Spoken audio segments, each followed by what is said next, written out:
So let's get right to it, the fun part, the panel discussion. Okay. So we've got some questions that we asked our students to be able to talk to you about. And I'm going to take the mic into the audience. If you've got other questions, we would like to capture all of the exchanges on this videotape so that it's available for the group. And I'll just grab a mic and go out to the audience, and you guys can get started then. Want me to start?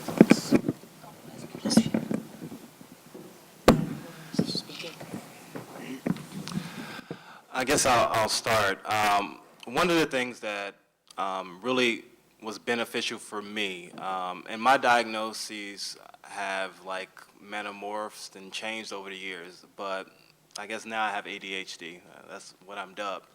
And we get these titles, and when you get this title, I think professors see us as, oh, this is extra work.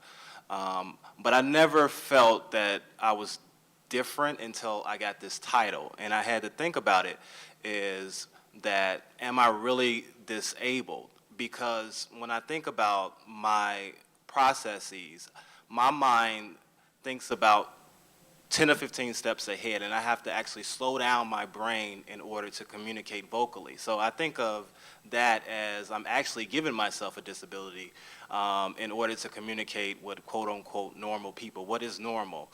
And that's the thing that I think we need to really look at as far as professionals and assess. I speak now as a student, and one of the things that I did when I was a student was that I was really good at advocating for resources I needed in order to be successful at the higher ed level.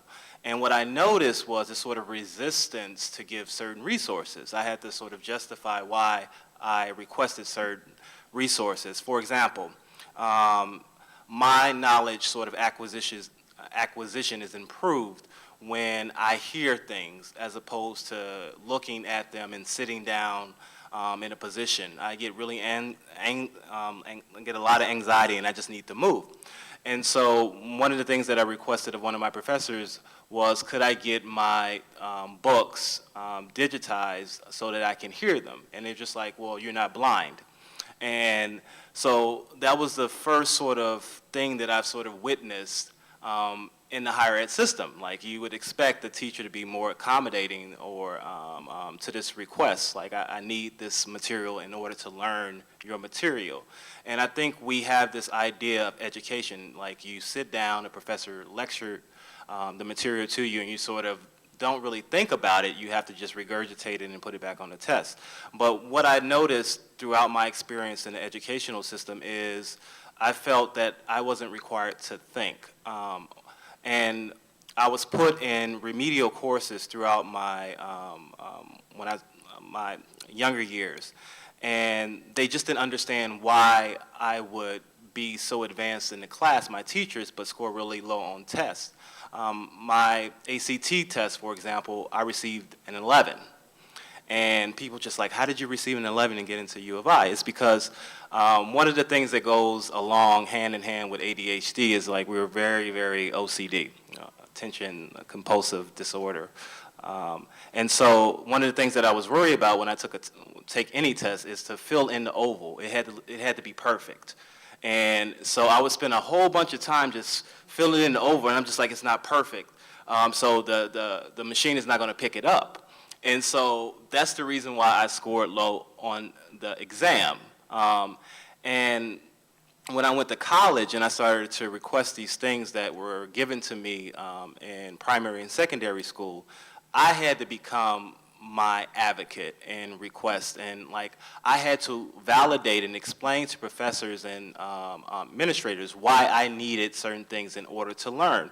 And I think as one that deals with it and understands it, when one comes in and they speak to me, like my students, and they say, well, I have this disability, I can't do this. No. How can we do it? Like, I think when we say we're disabled, it gives this idea that you're not capable of doing a task or doing something.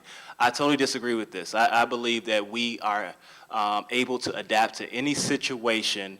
And we can, one thing I encourage all students to do is to learn how to express to individuals how you learn.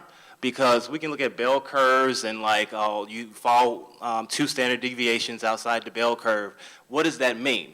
I'm an outlier, and I accept that. There's nothing wrong with being an outlier. Does that mean it's something wrong with me? No. But what I need to do as a student is explain how I learn, how I process thought, how can I make my educational experience better for me, because everybody's different. The way you perceive a color, red, would be totally different from me.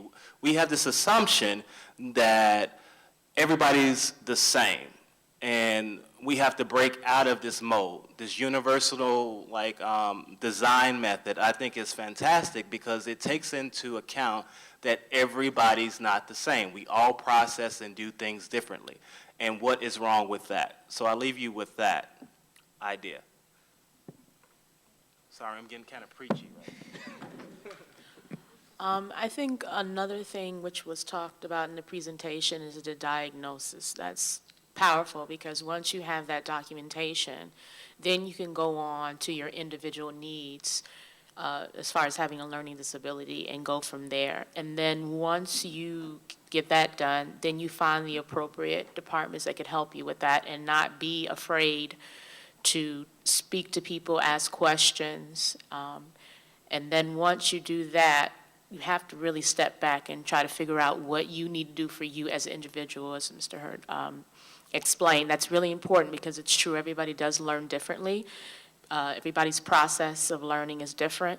And once you get that set idea in your mind, and then you can go for there. And another thing is, again, not to be afraid to ask questions, because not asking questions will keep you from knowing. It's basically that simple. And I think in college, it's a little more difficult as adults. We may be a little more embarrassed, or our self-esteem may be a little bit more because we think we're in college, we should be able to know these things. I know from my experience, I went through elementary school and high school not even realizing I had a disability.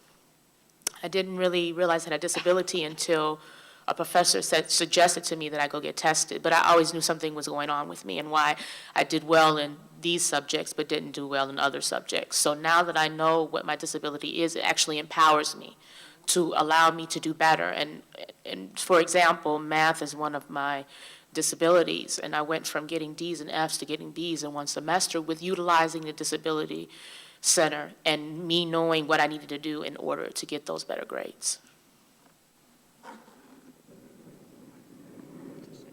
You'll figure it out. I don't like to talk. Wow, that's a lot to follow afterwards.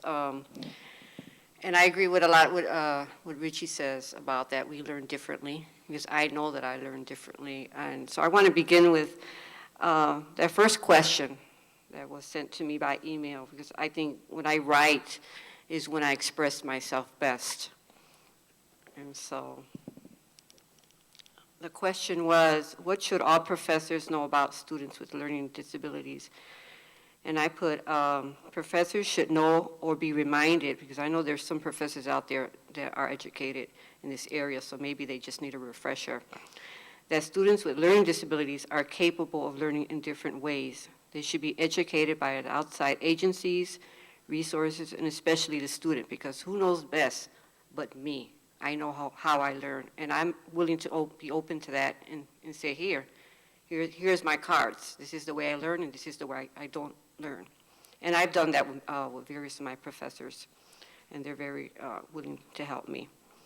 The students are very aware of how they learn best, what techniques they use to reach their full potential.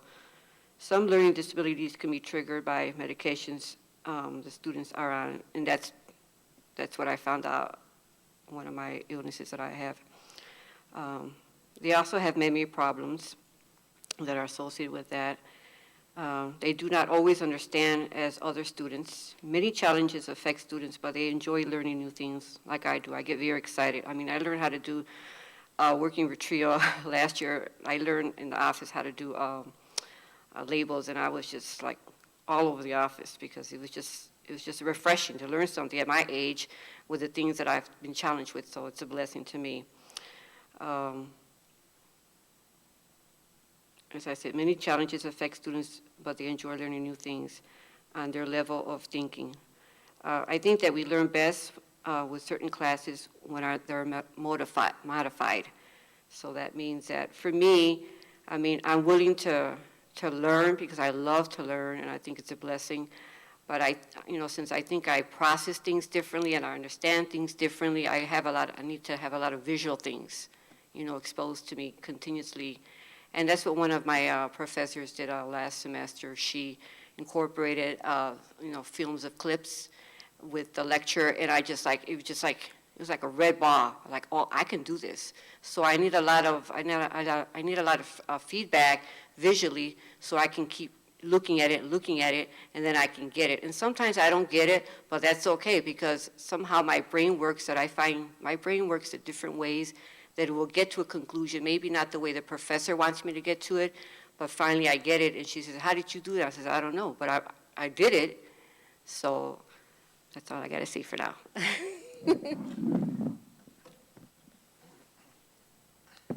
So, what everybody said is all true in a sense, but like for me, what I want teachers to know is like some students may not want their disabilities set out there. Like for instance, like one of my professors one time had a chance to like talk to me about my learning disability, but he didn't have an office, so he had to talk to me in the classroom. So most of my classmates may have heard or something on the nature about my disability, but I can't help it because of the fact that the professor didn't have an office, even though he had office hours. But in this case, I thought he would have like took his time then outside of class or after class to do it, but he did it during class sometimes before or in the middle of class when we were having a group discussion. And then what I think the teacher should do is like try to go out of their way and talk to the student outside of class instead of being in the classroom, because of the fact that in the classroom, when other people find out that they may look at you differently. For instance, like they may say, oh, he's different in the sense that he has a learning disability. Why does he get more time? They don't understand it until like they hear about it and learn about it. And then when I was in elementary school and middle school, the teachers would pull me out for special ed classes where I gotten more help in certain areas like math, reading, science, social study, and whatever else we were learning in school.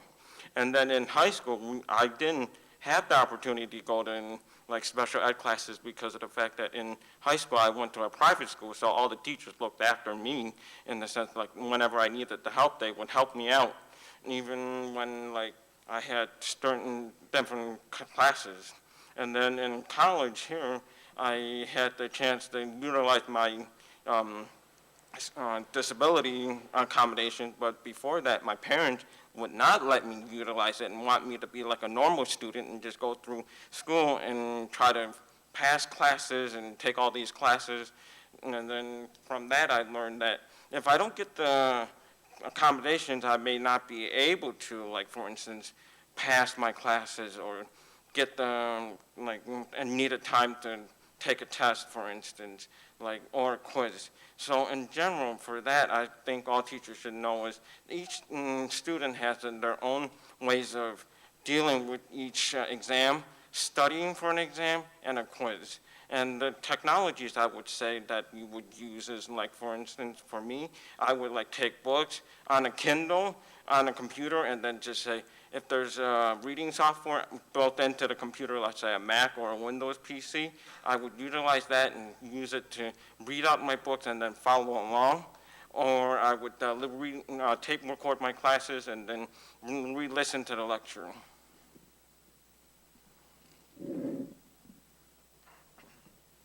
Questions?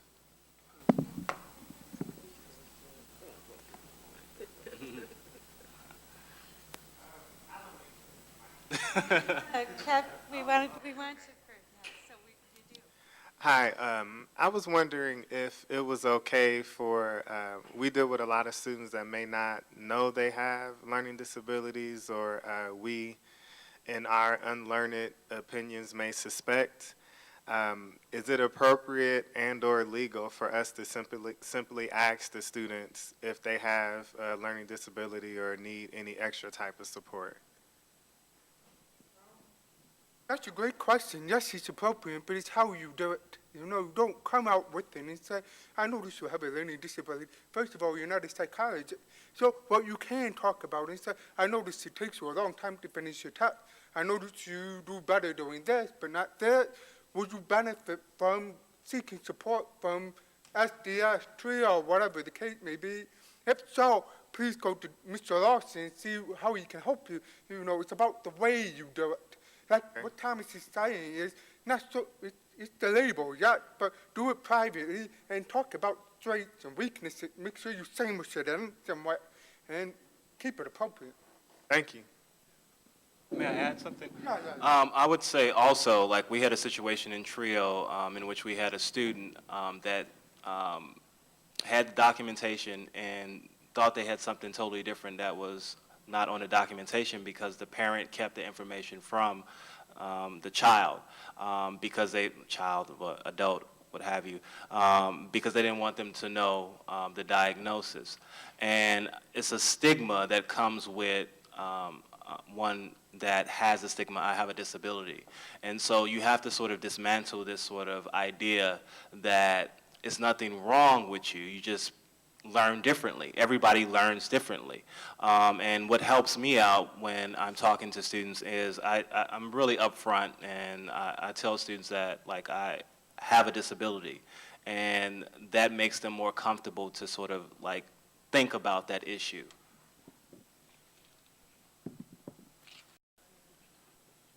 Hi, I was just hoping to hear from the people on the panel. In the Learning Support Center, we try to have tutors ask students something to the nature of, what's your best way of learning? Or is there anything I should know about the way you learn? And we're hoping that the student will reveal, you know, what would help them the most. Is this still intimidating, or would it be better for this to be like a written, like we should have a little form that we could ask students and they could write, or maybe when they make an appointment, ask these kind of questions? We just want to provide service that's the most individualized and helpful without putting anybody or revealing, you know, making anybody feel uncomfortable. We were just thinking. I think you should, you got me now. I think you, you know, write up a questionnaire and make sure that it's kept confidential, because, you know, maybe some of us are not, you know, ashamed of it, because, you know, even though we have our physical or learning disability, you know, limitations, those things in our lives, especially in my life, does not define who I am or who I can become. And so that has to be very clear and very confidential. I was just going to say the same thing, that when someone comes for your services, just have everybody fill out a questionnaire, everyone, just, and keep it on file, I presume, and then just go from there. And that way it's confidential, and then you'll know, and then a conversation, appropriate conversation you can have with that student. I would say that I agree with everybody. You try to get a questionnaire, but if you don't have a questionnaire and it's already at the beginning of the semester, maybe ask them in an email or something, email it to them, and then take it from there.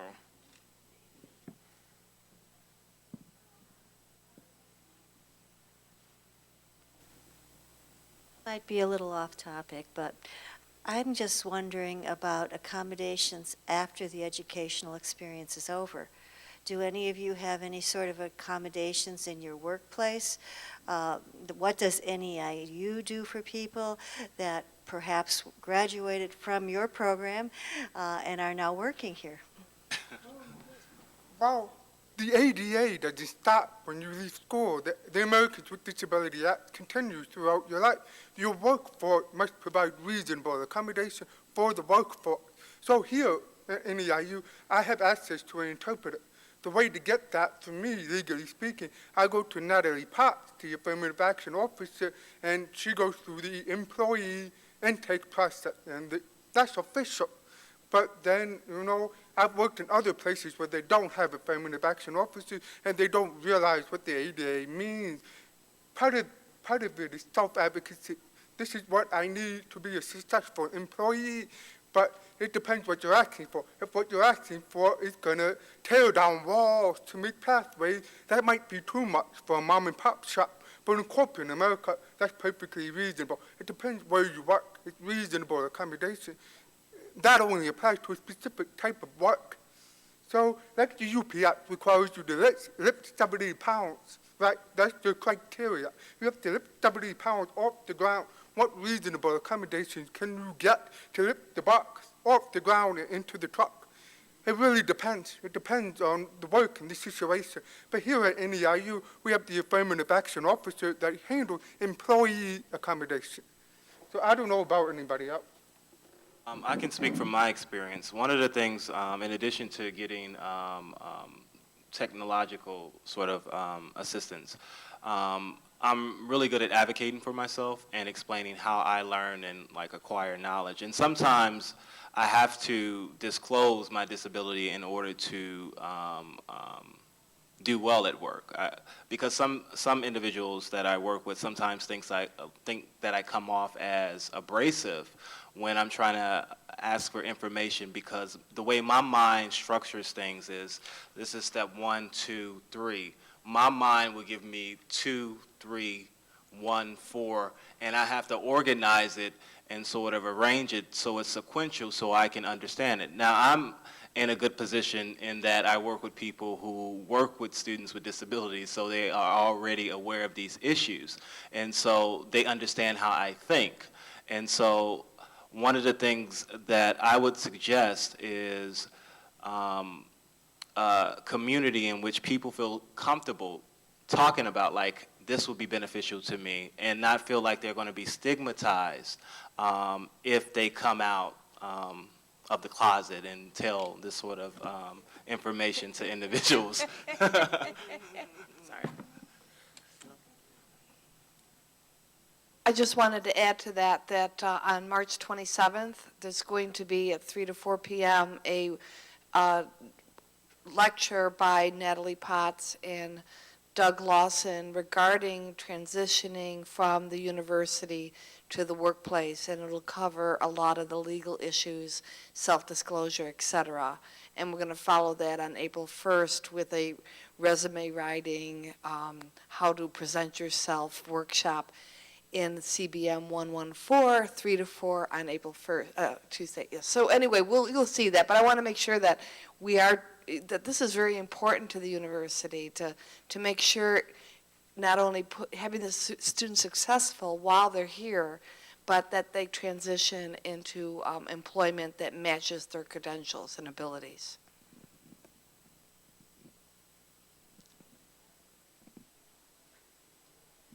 Thank you.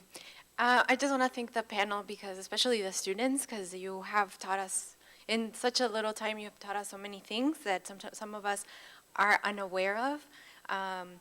But two key ideas that I got from the conversation is student self-advocacy is very important, and the other one is faculty training. And I don't think there's faculty, or there might be a few professors here in the room. I think it's hard to get professors to show up to these kinds of events because they're teaching, because they're busy with other things. So I know it might be a little bit difficult to start some sort of like actual training for faculty, but one thing that I would suggest, if it hasn't been done yet, maybe the new faculty that are being hired in the university, maybe that would be a good time to start a small training during their orientation day or something like that. And my one question is, the students in the panel advocate for themselves, right? They advocate for themselves, but how many of our students with disabilities do this, and how can we help them advocate for themselves? One idea that just came to mind, for those that do recruitment at the high school level, maybe our recruiters also need some sort of training so that they can go and not ask who has a disability here, but tell them, when you come to Northeastern, make sure you say these things, because we won't be able to ask you if you have a disability, but maybe you can come and tell us. Can I jump in on that one? Dr. Yonik and I train special education teachers as part of our roles. So that is embedded in our curriculum, that all of the people that come from here and are working with high school students are helping them to be empowered to self-advocate for themselves. But this is a rare opportunity that we have such articulate, brave, and highly valued students that will come and speak to us. We captured all of it on videotape because we're hoping that this will be part of our training initiative. This is going to be posted on the disability website for faculty who would like to find out about questions that they might have.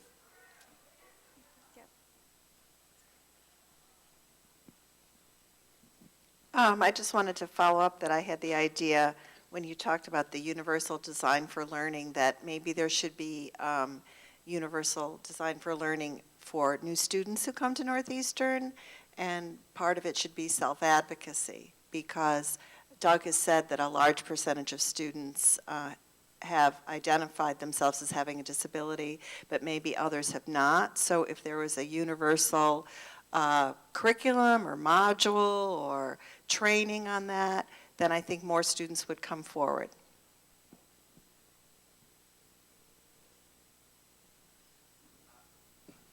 I think we have about 30 seconds left before a very important. Well, you know, event this, coming when you talked about universal design and they're really best practices, and I think that a lot of the best practices that professors do in the classroom to provide multiple ways for learning material is something that we should all know. It's not just best practices for students with disabilities, but it's best practices for all students. So, sorry to use your last 30 seconds. Actually, can we get one more in? But we can't because they have to start up, but we can continue this without the mic. Oh, okay, without the mic, I'm fine. So go ahead, go ahead. The Learning Center has received a grant recently this semester, and we're the fourth week into this grant, and we're putting together modules with 5 different videos.